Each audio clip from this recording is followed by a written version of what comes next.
there has also been inner striving, and at the end it became clear that either there is a spiritual world or not, and it will not be answered, this question, by somehow other than by myself.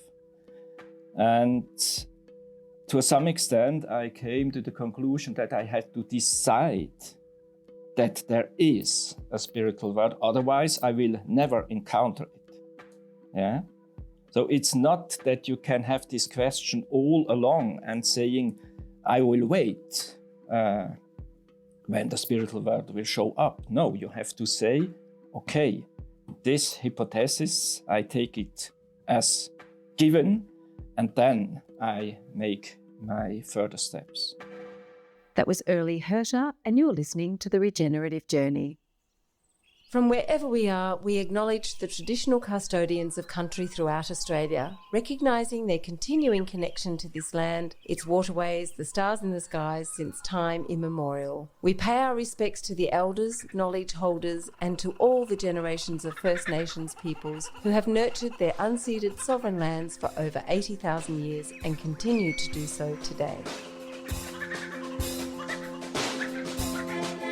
G'day, I'm your host Charlie Arnott, an 8th generational Australian regenerative farmer.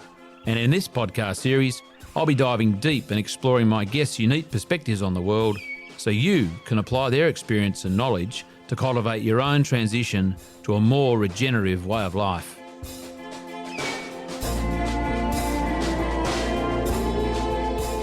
Welcome to The Regenerative Journey with your host Charlie Arnott.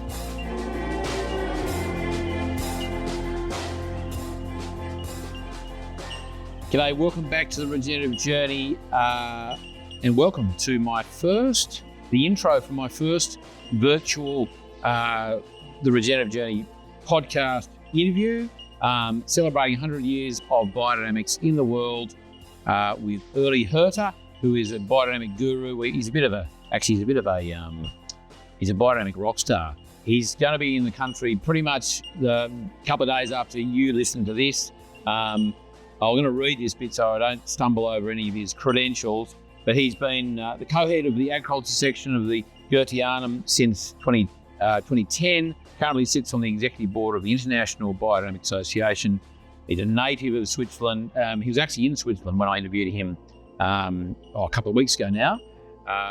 It was sort of lovely, warm, sunny day there, and incredible, as we did note at the beginning of the interview, how it's there wasn't much of a delay, and wonderful that I'm now embracing the technology that's available to us to speak to my guests from the other side of the planet. He's completed agricultural apprenticeships in Switzerland, Germany, and France, and he has formerly served as president of the Swiss Demeter Association and as Swiss spokesman to Demeter International. As I said, he's going to be here only a couple of days after you might listen to this. It's the release of this. He's in Melbourne on the 7th of May. He's in Hobart on the 8th of May and the 9th. He's in Sydney on the 11th and 12th of May. He is going to be in Brisbane on the 13th and 14th of May and Adelaide on the 15th. If you go to www.anthroposophy.au, that's anthroposophy.au.org.au/events. You will find all the details there. Get your tickets. Had a lovely chat with Ueli, and it was, we talked about what Europeans think of biodynamics here in Australia. We talked about all sorts of things. His life as per the charter of the podcast, where he grew up, how he became a farmer. He didn't grow up in a farming sort of situation. And we did talk about the significance of it being this 2024 100-year celebration anniversary of Rudolf Steiner's lectures, called the Agriculture Lectures, that you can find at any good bookstore online or, dare I say, Steiner bookshop. Lovely chats.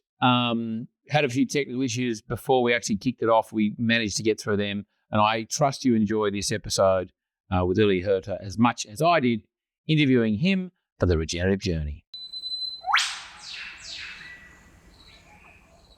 Ueli Hurter, welcome to the Regenerative Journey, and welcome to my very first virtual interview for the Regenerative Journey, which has proved to be quite challenging already, hasn't it? And thank you for your patience. Yeah, but even it's kind of miracle, yeah, that being on the other poles of the earth, that we can speak together. It's great. And there's not much of a delay, and I almost feel like I'm there. You were mentioning you're in Switzerland at the moment.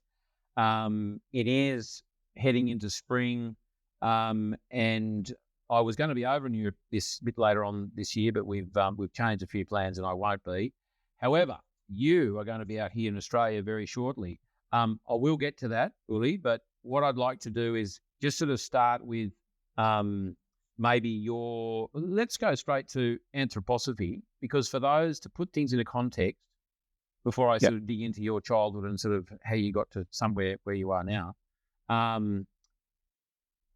what if you don't know what that is or what that means, because it's obviously a large part of your life and your purpose. Can you give people a bit of a précis description of what it anthroposophy is? And why is it important to you? Well, we start with biodynamics, huh? You call it regenerative agriculture, actually, and our name is biodynamics. One can say perhaps it's a phase or one version of regenerative agriculture. And biodynamics has a birth hour, a birth moment. It has not been evolving slowly. And this is now 100 years ago. And it has been a gathering on an estate in Germany at this time. Very challenging times, crisis as nowadays. And farmers, they had, bigger farms, and they struggled how to go into future. It was not that it has been, and they didn't see a way through the future. And they heard about Rudolf Steiner, and Rudolf Steiner was known to a certain extent in the German cultural sphere, because he expressed on various themes as pedagogy, as medicine, and then also on agriculture. And his space to be able, let's say, to give inspiring contributions to these various themes is a new science, and he called it anthroposophy. And anthropos means man. So it's not natural science, where nature is the base. It's anthroposophy, where the man, human being, is the base. And it's not theosophy, which means that the gods are the base. Huh? So it's really based on the human nature, how we are, and by understanding the human being, then we can go further on and try to understand how is nature, how is earth, how is evolution, how is the social relations among us, and how also is the spiritual world. Yeah? And in this way, when anthroposophy means let's base our knowledge and our engagement on the human being, because he is the one which in somehow is the place where more earthly reality and more, let's say, spiritual reality they encounter. And in this way, biodynamics has the both sides. It's bio, it's organic, and it's dynamic, meaning more the spiritual side of doing agriculture, of farming, gardening, food questions, and so on. So anthroposophy is a kind of based on the Occidental path of knowing by clear mind, but going one step further.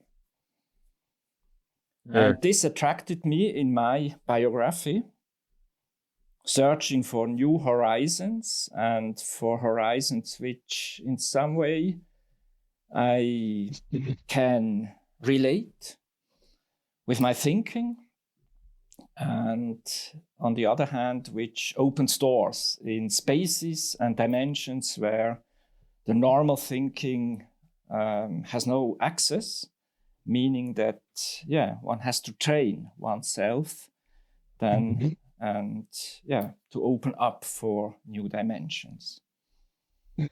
So anthroposophy in some way is a new step, I would say, in the way the Western world has to understand and to engage in our world. So I guess it's a step, a significant step in our evolution. Would you say that, like the identifying or the not acknowledging of anthroposophy and that kind of that concept? I mean, that's been a positive for mankind, I trust. Again, the question, please. Oh, just saying that, you know, that is a for me it's a step, it's a step in our evolution, you know, like the human evolution for Steiner to have kind of put that on the table and said, this is a new way of thinking. This is about culture. It's about soul. It's about spirit. It's about mental. It's about physical. You know, that contribution to mankind has been enormous. And it's really this kind of, you know, we don't have to abandon what we have been in, but it goes further on. So it's really an evolutionary, let's say, deepening and broadening of our concepts and of our view on the world. And the great thing of anthroposophy is that you can engage with. It's not a theory, it's really practical. It's so deeply practical. We know it by agriculture, but it's the same for our colleagues which are teaching and which are healing people and artists and so on. So and this is the proof, I would say, by the real practical world that there is reality even it's going, let's say, beyond what is the normal view by our pure sensitive world.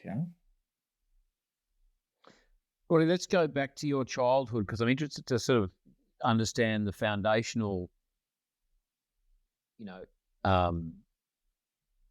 the foundational influences that then led you to, at some point in your life, no doubt, you looked at anthroposophy and decided that was the way you wanted to do. You know, like get head in your life, or whether it was, you know, practices you picked up, biodynamics. I know you were involved with a wonderful farm in Switzerland for many years.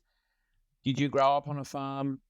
Were you born in the city and you had an urge to go farming? Where did it all start? Like where did you hit the ground running? Well, you mightn't have been running. You're probably rolling around for a few months before you ran. No, I didn't grow up on a farm, not at all, but not in a big city either. We don't have them in Switzerland. But it was a middle-class family. I grew up with,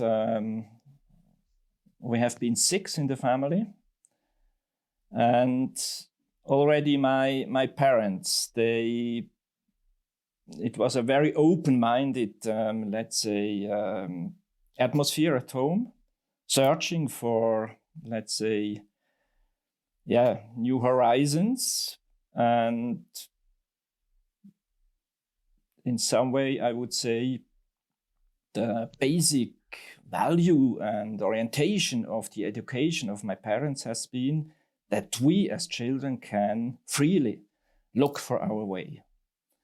So this was really a very, very great gift. And when I have been young then, and I finished school, and the question has been either to go for studies, university or not, I choose to go not to university, but to go out of this kind of normal life. And we went to the mountains, and it's just the place I'm actually now. And yeah, we allowed ourselves to have 1 year off by asking ourselves, but yeah, what is the real ground we can build on? And in this year, being practically involved here with the mountain agriculture, and by rebuilding or renovating the old house, there has also been inner striving. And at the end, it became clear that either there is a spiritual world or not. And it will not be answered, this question, by somehow other than by myself. And to some extent, I came to the conclusion that I had to decide that there is a spiritual world. Otherwise, I will never encounter it. Yeah. So it's not that you can have this question all along and saying, I will wait when the spiritual world will show up. No, you have to say, okay, this hypothesis, I take it as given, and then I make my further steps. And on this way, then I became a farmer, because farming has been, let's say, a kind of universal engagement for a better world. And in the same time, I became anthroposophist because, thinking and to have a kind of clarity in the thinking was the other striving. Yeah. So this have been the two drivers in my life. And in this way, then I took my further steps. You could have gone to the mountains, experienced nature, started farming, and not accepted or believed in the unseen or the what did you call it? The natural world, that like conventional agriculture kind of doesn't, just dismisses, and it's a bit of an inconvenience. So you could have just gone and been a conventional farmer. But so what was the thing that made you sort of think there is something else? I need to look at it. Was there a person? Was there a book? Was there an experience that sort of made you just snap out and go, wow, this is something that you ended up, dedicating your life to? Yeah, I would say, if you ask like this, it's multi experimental, but of course there are some key elements. And one of these key elements has been a person, and it's a handicapped person. Can you say this like this in Australia? Yeah, person sure. Handicapped by birth. Yeah. Good. And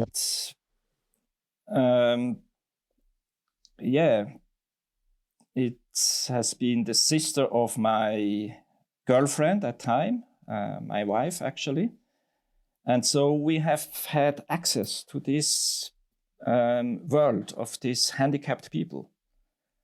And the question has been, but what is it? Yeah, you see the question to the human being in profound way. Yeah, and then with this question, we found a book wherein has been, let's say, the view that the envelopes of this person has been handicapped by incarnating, but not the center, not the core, not the individuality.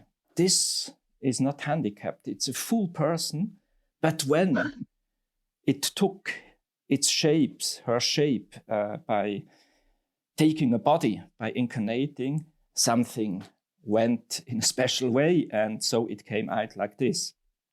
And this view on the human being, that even, let's say, where we are not sure what is the human being face to face and working and sharing life with disabled people, there is to say that deep in this person there is a center, there is an I, which is fully, let's say, human in the full sense, yeah, as ours. And this has been for me a breakthrough for us, I would say, to have this kind of very profound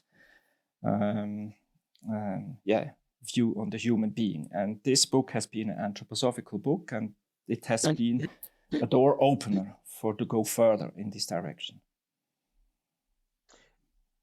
And yeah, so your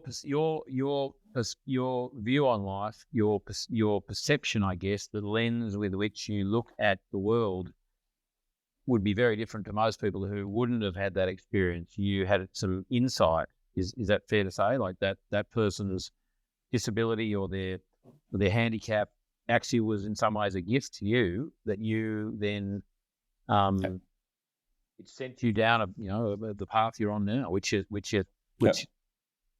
I say, is a wonderful thing,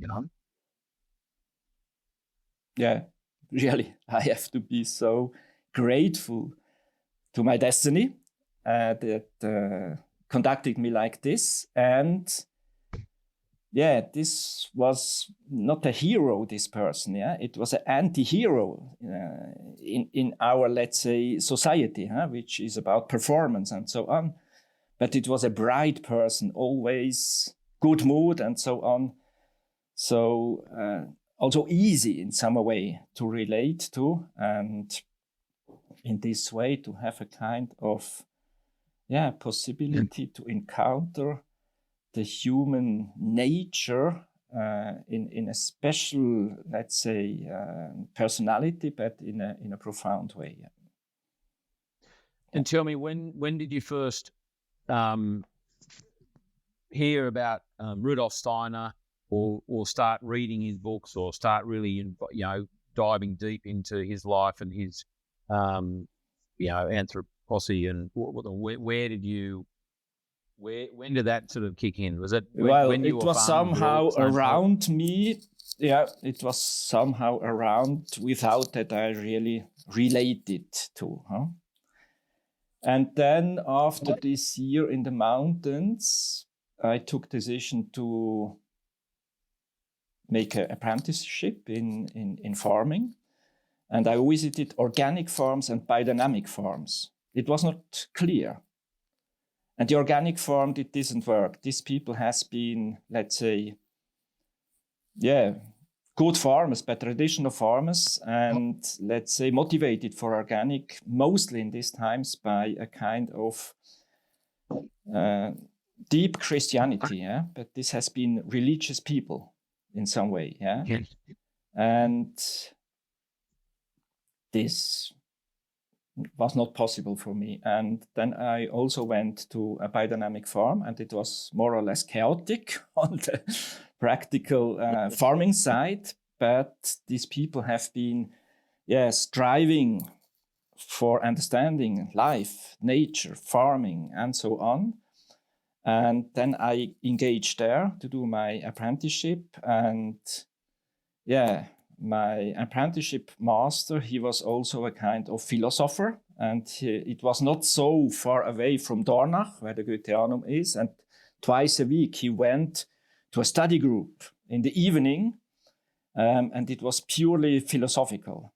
And he allowed me to come with him, and this has been my introduction really to read Steiner by his very first books, where he is very clearly philosophical.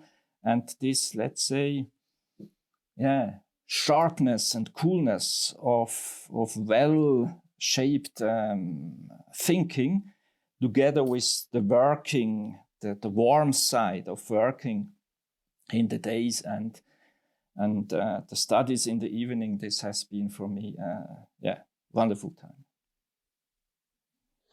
And tell me about the farm in Switzerland, because I would love to know more about it. I'm sure our listeners would too, because from what I understand, it's quite, dare I say, the model farm, or just the combination of the use of biodynamics, food production, culture. There's a number of different sort of layers of community there. Can you just tell us sort of what it is, what happens, and I guess how biodynamics has played a role in its nature. Yeah. So just to how it came about that I have been on this farm, which the name is L'Aubier. It's in the French part of Switzerland. After my apprenticeship in the region of Dornach, then I went to Germany on the Dottenfelder Hof. This is a very famous place, and at the time it has been the place to be for biodynamics. And they just started a 1-year course, deepening course, and I have been part of the first edition. And it was very, a next step. And these bigger conditions in Germany really it was great for me. And I stayed there for 3 years. Then I went to Alsace. This is part of French, near the Rhine, so not far away from on the border to Germany. And from there, then I looked for a farm. I had finished all my degrees. And I came then to this initiative L'Aubier, which was started 10 years ago. And it was about a biodynamic farm, a restaurant, and a shop. And then we built it on a hotel. And this was a kind of community I have been looking for. And I joined, and I have been responsible practically for the farm and for the cheese plant, but also strategically in the leading group of the whole. We have been 6 people there. And the special thing of this L'Aubier place is, of course, this activity, starting by the farm and then going on with the restaurant, the shop, and a kind of retreat center also. And so let's say the biodynamic impulse, it went through all these activities. It has, for example, been the most ecological hotel in Switzerland. We won twice a kind of prize for this. But the other side has been associative economics, because it came about like this, that this has been started, and then we went into constructions for our activities, and this is very expensive in Switzerland. We didn't have the money for. And the bank have not been, give loans to these young, a little bit funny people, no way. And so we established, and that has been one colleague of mine specifically, a kind of system that we call it direct financing, not via banks, but via direct. So we offered then shares and different tools that people could bring their money in order that we could work with it. And in the same time, we have had a structure that the money never could take the power. The power has always been with us, let's say the responsible people, the people with the vision, and the money has been coming in to serve this purpose, to serve this vision, and not to conduct and to take the power. So this combination of deeply being involved with cultivating nature, meaning biodynamics, and this bringing in the other activities, and the other pole, how to organize in the social sphere, in the economical sphere, in order that things can really become reality, yeah, and not remain, let's say, kind of dreams, yeah. This has been, let's say, the inner nature of Laubier, the combination of the both, yeah. Money and wheat, we called it in a certain epoch, money and wheat, yeah. The gold in the money and, let's say, the gold color in the wheat, in the corn, yeah. And so there's a threefolding kind of structure there, I imagine. Is that fair to say? Is that how? I'm not sure what you call it over there, like that kind of a you can call it like this. Of course. Then you came to the threefolding, but we didn't start with the theory of threefolding. We really started with, let's say, the challenges.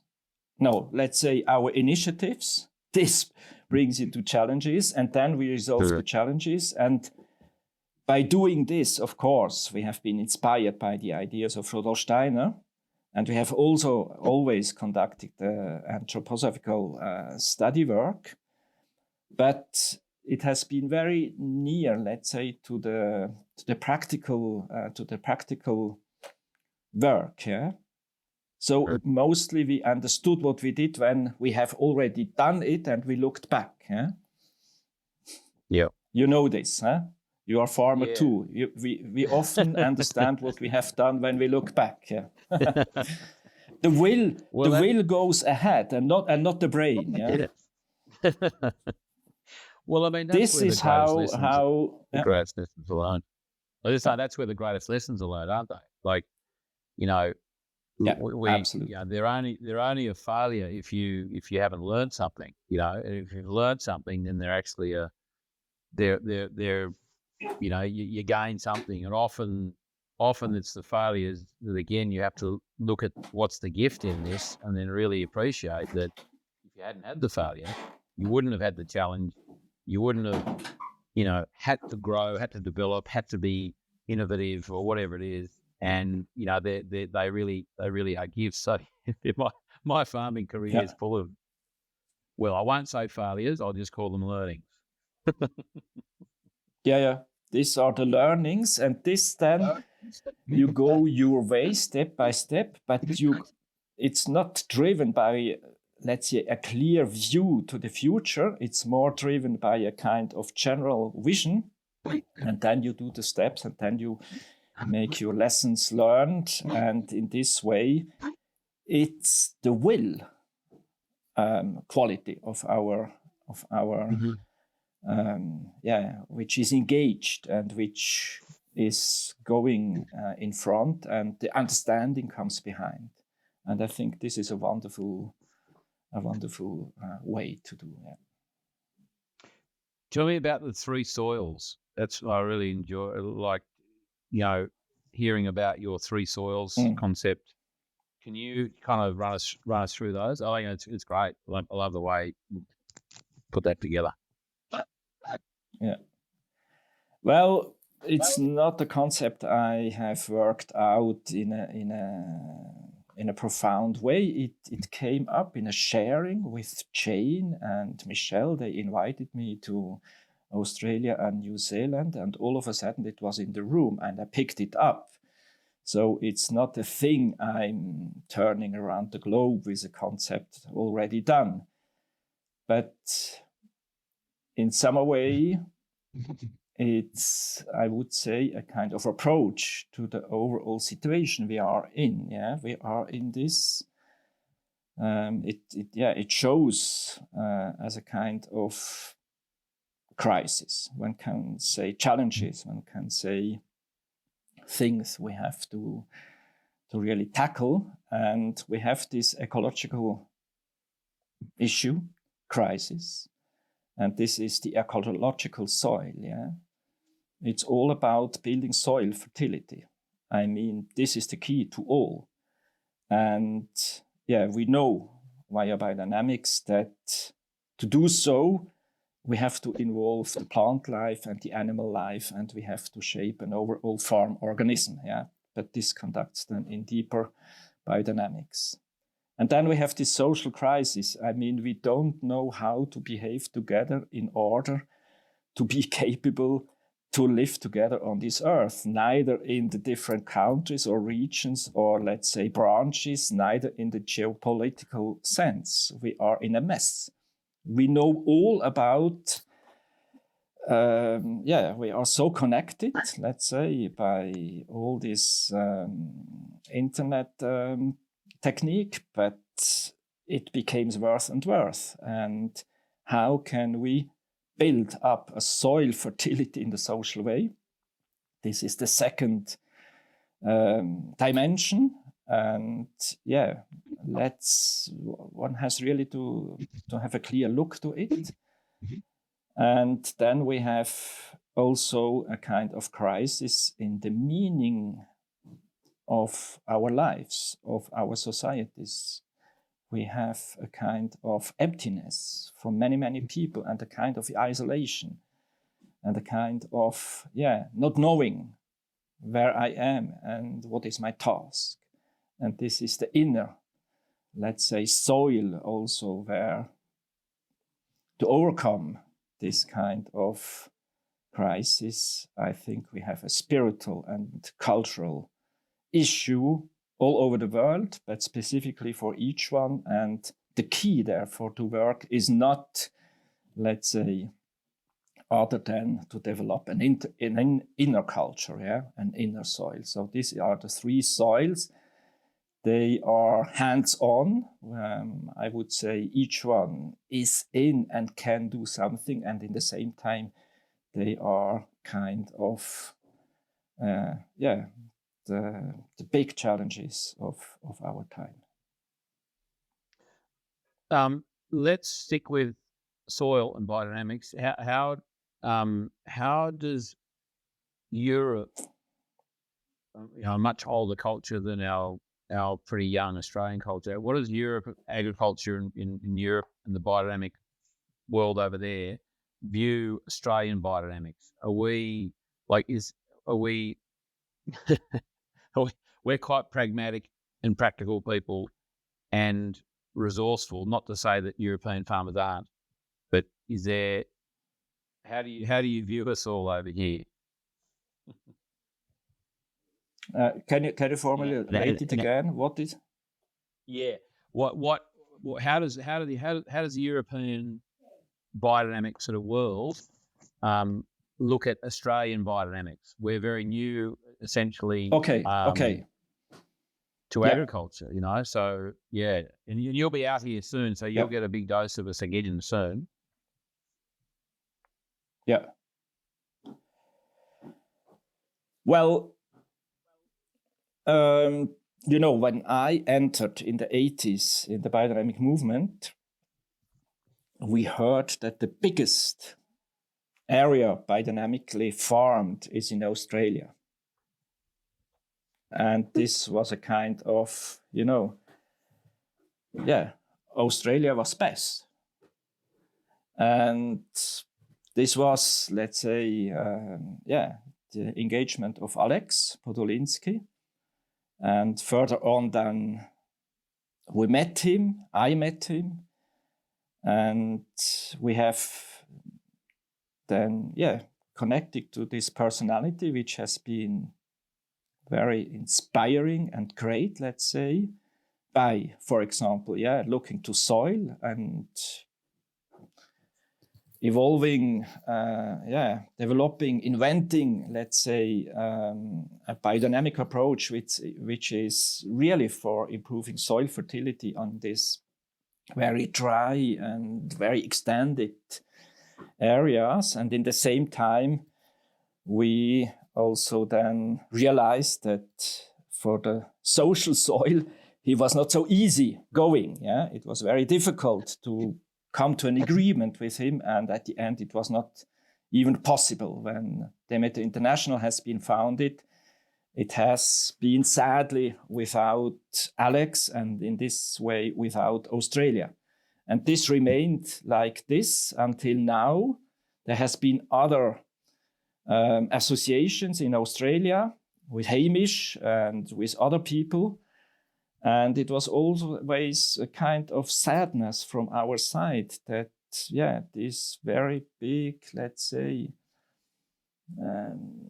potential, which could be for biodynamics, regenerative, and all this kind of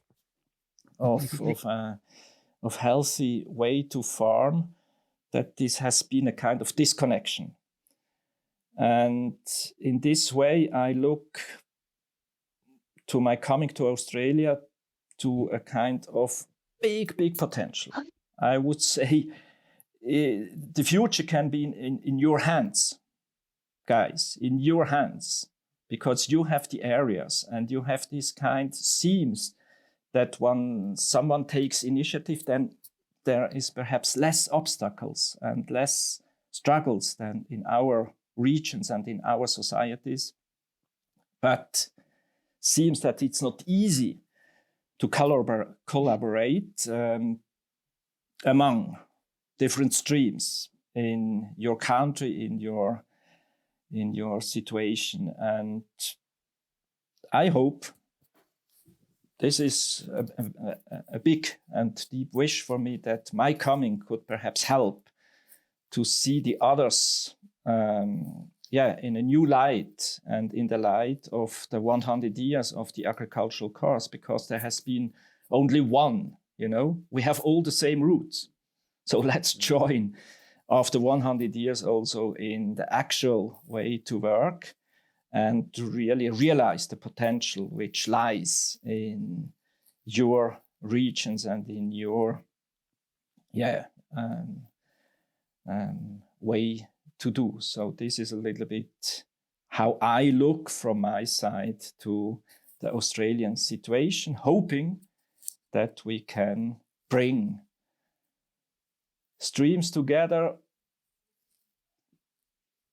because we realize there is one source, there is one agricultural course, there has been one Rudolf Steiner, and let's be diverse, but not conflictual. Let's be diverse in a way that we enjoy that the other one has another approach, and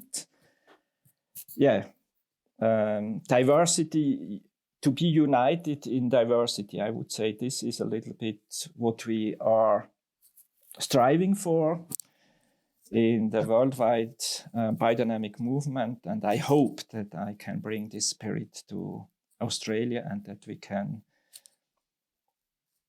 have some moments together where we can feel this. Because there's not enough of us for there to be conflict or dissension, is there? Like, we need just for the production of good food, for the community, for the dynamics of farmers and in good food production.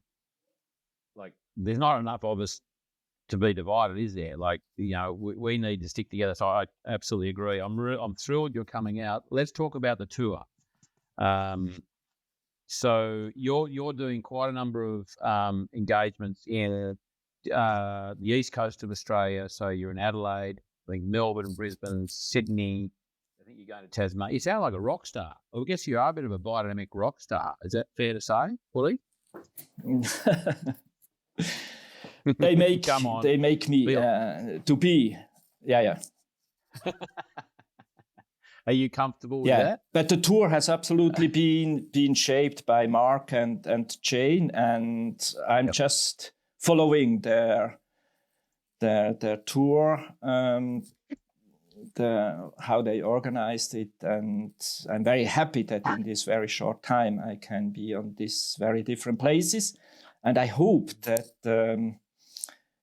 we have gatherings where really sometimes perhaps more with anthroposophy, sometimes perhaps more with practical biodynamics, and sometimes perhaps more even with scientists, that we can explore the dimensions of biodynamics and bring it in a way that it's also a version of regenerative, because this is the modern term, and the young people are engaged and inspired for regenerative. And I think even it's not so much defined what it is. Let's be open and let's try to see the future based on our 100 years history. But we would like to be, as a biodynamic movement, a partner for the future regenerative stream, and not an old-fashioned community which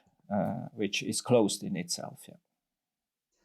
Let's talk about the next 100 years, because you're coming out in the centenary year of the release, or at least the publication of the agriculture lectures in 1924.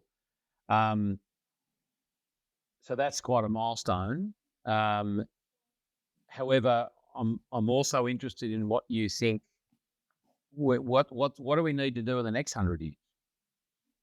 What are some of the activities, the behaviours, the attitudes, the initiatives that we need to be seriously striving for? What impulses do we need to have in the next 100 years? Well, nobody can see for 100 years, so it's a kind of vision. It's not concrete. And I think we have to go public. We have had now 100 years of, let's say, elaborating what has been a seed corn by the 8 lectures of Steiner in 1924. It's like a seed corn. And now the seedlings are grown. And now we have to grow them for forests. Yeah, we have really to, and in this way, it's always driven by people. Yeah, we speak about hectares, we speak about turnover of diameter, but what is behind are always engaged and inspired people. So what we have to do is to inspire people. And these people, they coming new to the biodynamic impulse, they will bring their contribution. Yeah.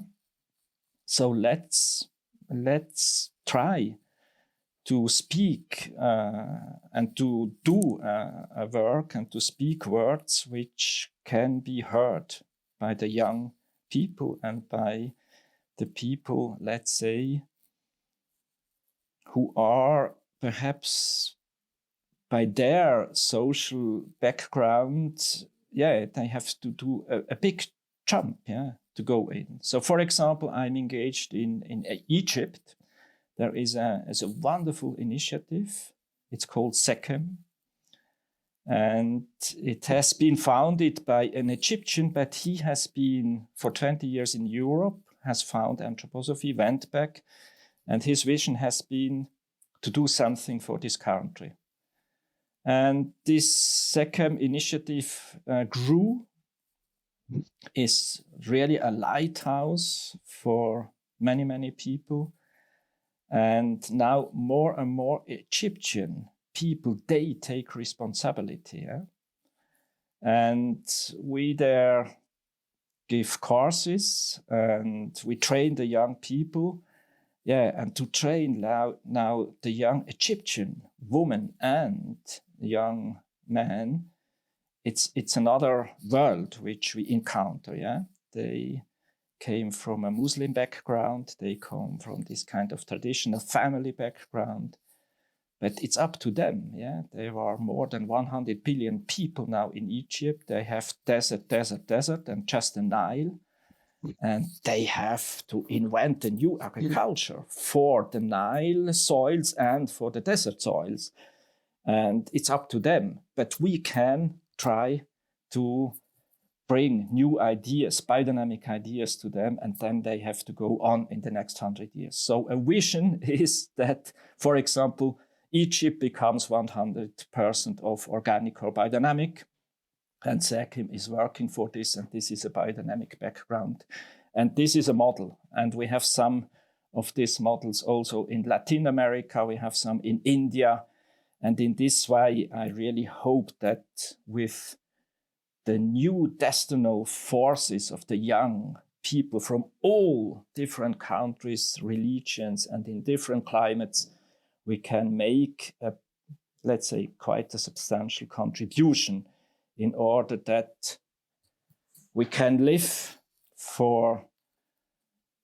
together as humanity with this earth, with this living being of earth for the time we need, and that we can do it in a way that also food, which comes out, and fibers and other products, they are in a way healthy that our bodies, our constructions, our clothes, our houses can help us to bring our, let's say, spiritual mission to the earth, and not only be, let's say, earthly healthy, but also in a spiritual way healthy, because this is clear for me that the responsibility for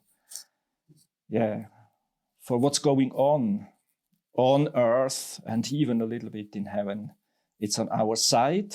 It's not longer with the spiritual, let's say, guidance. It's handed over to us, and I hope that we can, and this is my vision for the next 100 years, that we can be many, and that we can be very different, and that we can make out of model initiatives a kind of influence to the all over situation of being stewards of the earth in a very responsible way. Who do you see and hear joining the biodynamic movement? Who's actually, is it young people? Is it old farmers? Is it people who aren't farming at all? Do you get a sense of who's adopting it? You know, I have a sense of it in Australia, but I'm interested to see what you're seeing in Europe. You know, what is the succession plan of biodynamics in Europe? Who's adopting it, and who can we rely on now to pick it up and take it through the next 100 years? Yeah, it's not so clear. When you would have asked me 4 years ago, we have had many young people on the farms, and they came to the farms because they are looking for deeper meaning of life. Yeah. So I think we have a societal responsibility, because the people, they come to our farms, the young people, they are not only, and not all of them, for professional farming.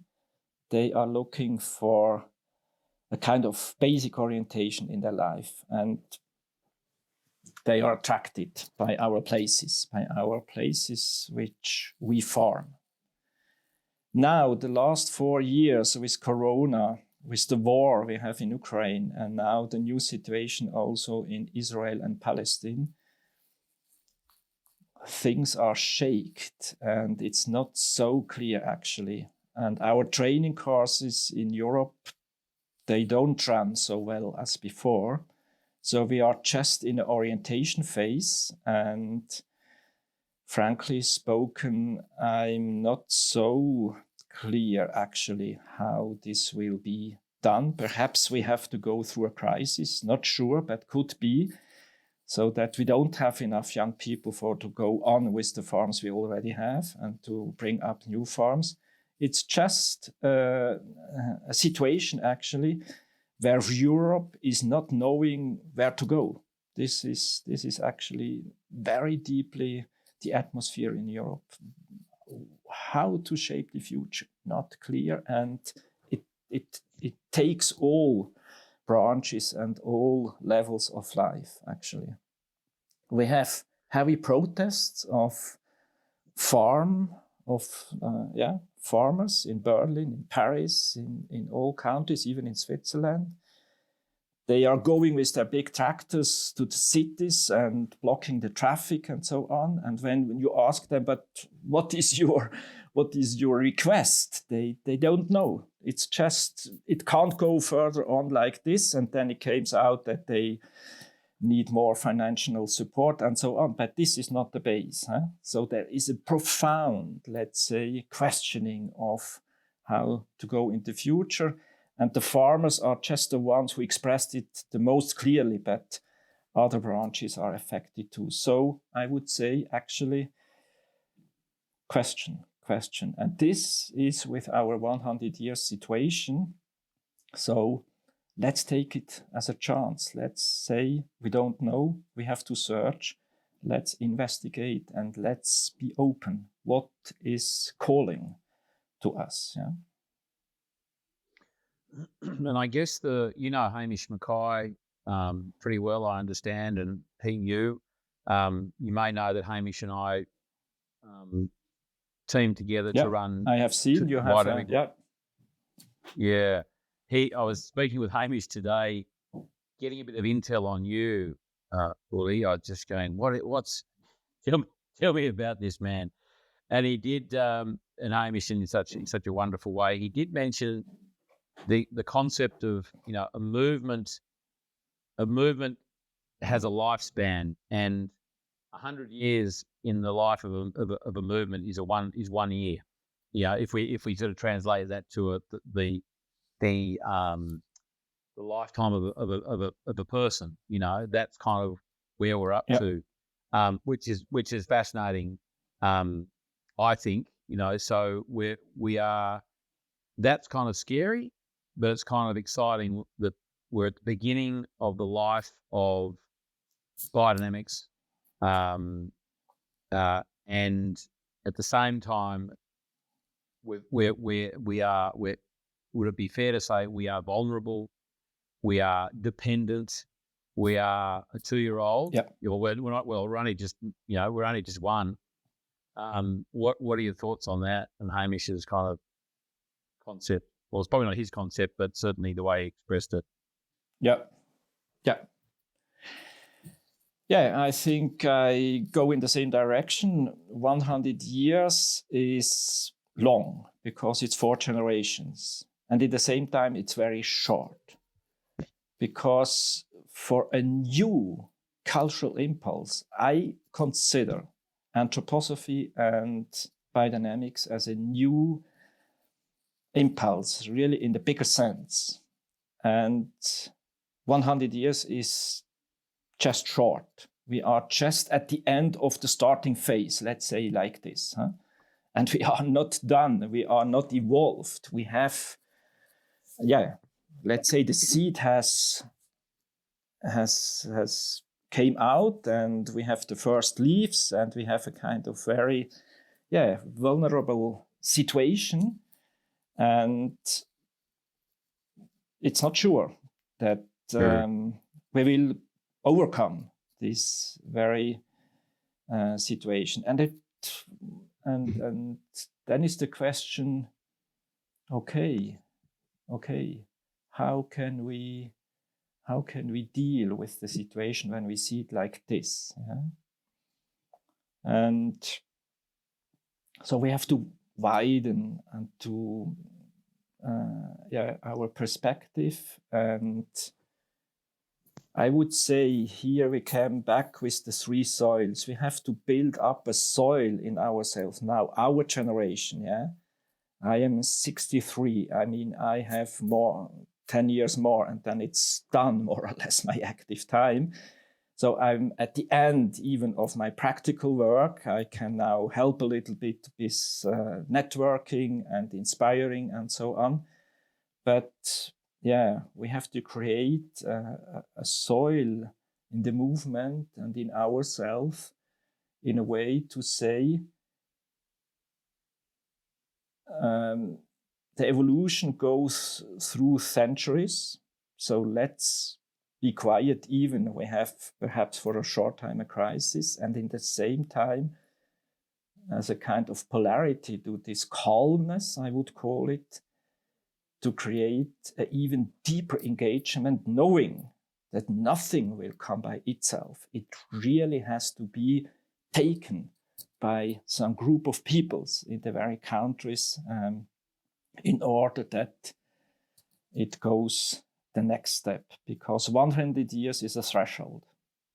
And we came to it, and it's great. And we have to be absolutely grateful and thankful to the pioneers. We are standing on her shoulders.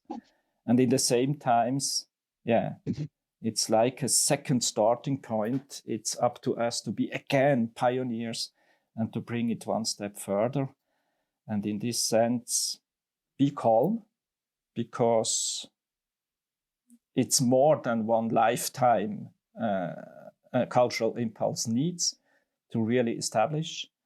And let's be deeply engaged, and let's, by this engagement, even, or let's say us now, as in the second half of our lives, we don't have these juvenile forces in our hands and in our arms. We have them perhaps more in our souls. So let's turn it in a way that we really open up in order to be able to see what is coming. And the what will be specifically, I would say, persons. Let's open up to the persons, to the personalities, to the people who join. They are the one who will do the future. So let's embrace them, and and they will be not ideal, they will be not as we hope that they are. So it's up to us to make this gesture of openness. And make everyone feel welcome. That's the way I do it. Let's get to your tour, your grand tour of Australia, because I got some your first engagement, just for the listeners who would be interested to track you down and listen and follow you around. 7th of May, you're going to be in Melbourne, then Hobart, in Sydney and Brisbane and Adelaide, and then so you're here from about the 7th to the 15th, or it might be the 17th. You're here for about 10 days, I understand, are you? Which is great. Are you? What I am interested in, are you going to get some time to get to? Because I see some of your venues are schools, colleges, there's a bookshop. There's a few venues that yet to be announced. Are you getting to any farms to sort of experience firsthand? You've probably been to Australian farms before, no doubt, but are you getting to any this tour this time? I hope so, but it's really in the hands of the organizers. But I hope, even it's late autumn in Australia, when I'm there. It's corresponding to November so harvests are done and life is going back. But I hope deeply that I can also visit really farm operations, meaning how it works. I'm very interested and so also on the economical side of farming in the conditions you are in, how this works. How can you do between the costs and the income in a way that you can go on year by year? And how is it possible in these conditions to do a kind of surplus in order to build up soil fertility or the crops, or let's say the herds of the animals you have, and so on? This for me would be very, very interesting. And the tour in the towns and in the city, it's also organized by the Anthroposophical Society. So it's not only for biodynamics, it's also the 100 years of the Anthroposophical Society. And as I'm in the board here at the Goetheanum of the Anthroposophical Society, I will also try to address people who come more from this side. And it's even perhaps, more difficult in our days to be, let's say, a carrier of the anthroposophical impulse, because it's not so hands-on as the biodynamic one. And I think, but as a kind of, ferment for the overall societal situation, it's important that in the various towns, cities, countries, regions, we are some people who are, let's say, open-minded for a dimension of humanity which is not only, let's say, hold by, let's say, materialistic striving, which is fine, but which is not bright enough. And in this way, I will also help or try to help to have a kind of renewed, inspired gatherings for anthroposophic engaged people. Right. Well, but hopefully I can have access to farms. Yeah. Well, can we visit your farm? Can we visit your farm? You're most welcome to. I don't know. Looking at your schedule, it looks pretty tight. The invitation is always here. If it's not this time, then certainly if you are lined up to come back again anytime, then keep us in mind. We'd love to have to host you here. And I wish you all the very best for your I guess a mission in a way. You know, you're on a bit of a mission to bind the goodwill and the good intention of Australian farmers and biodynamic farmers and anthroposophical community in a way that would create a wonderful impulse for the next 100 years. So I'm going to do my best to try and track you down. There's a few places I'll try and intercept you, hopefully.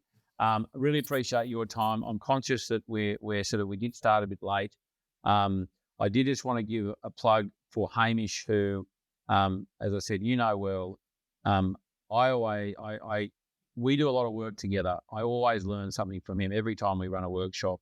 I just call him a freak because the way he can formulate potentially complex concepts into very understandable, simple explanations and anecdotes and practical ways is a real gift, and it's a really honoured and grateful to be working with him. Hopefully when you come out or I go to Europe, well, certainly if you come back out here, let's the three of us, Hamish and I and you, get together and do something cool. And when I get to Europe, I'd love to drop in and say good day at some point as well. I've loved having the chat with you. A quick plug for our workshops. We are having one here at Burrawa. This is for our listeners in May, and there are others that we're going to put together throughout the year. So please keep in listeners, get on our website and check it out when they're up there.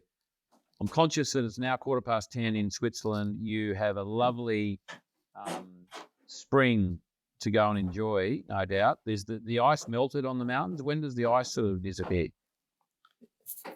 Yeah. It's actually happening on Easter weekend. There has been very, very heavy snow coming down, and now we will have a very warm period. So it's melting. You can see it. Each day, the snow limit is going up. Actually, it's on perhaps 1,700 meters. I'm here actually sitting on 1,500 meters sea level high. And just when the snow is gone, you have then the green of the meadows coming in. It's a wonderful situation. Well, I look forward to seeing that one day, Ueli, and thank you for your time. You enjoy the rest of your day and your week, and we'll let you know when this is out. And looking forward to your Rockstar tour of Australia in a month's time or so. Thank you so much. I hope that people can hear what we shared, and I'm very much looking forward to my tour to Australia. Already thanking for the invitation, and let's encounter then. It will be soon, in 3 weeks' time already it happens. See you, have a good day or night in your case. And see you again. Trying to go and have some dinner. Thanks. This podcast is produced by Rhys Jones at Jaeger Media. If you enjoyed this episode, please feel free to subscribe, share, rate and review. For more episode information, please head over to www.charliearnott.com.au.